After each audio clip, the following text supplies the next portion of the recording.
ovo je put na koji vi hoćete da izvedete Bosnu i Hercegovinu, ista ona autostrada pakla i stradanja kojom su pošli Slovenija i Hrvatska.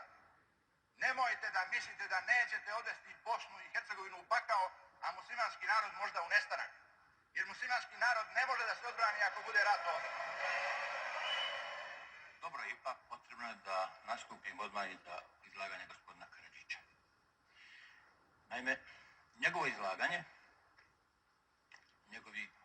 njegov način izlaganja, njegove poruke, možda na najbolji način objašnjavaju zašto mi i možda nećemo više da ostanemo u Jugoslaviji.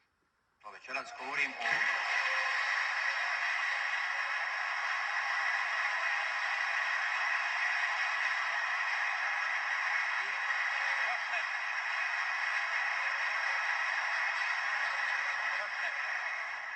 Njegov način, njegove poruke možda objašnjavaju zašto i drugi neće da ostanu u toj Jugoslaviji. Takvu Jugoslaviju kakvu hoće gospodin Karadžić više niko neće. Neće više niko možda osim srpskog naroda.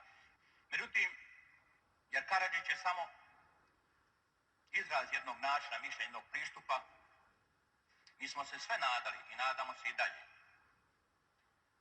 da će proraditi, da se naša nada, da će srpski narod doći do svoje demokratske tradicije.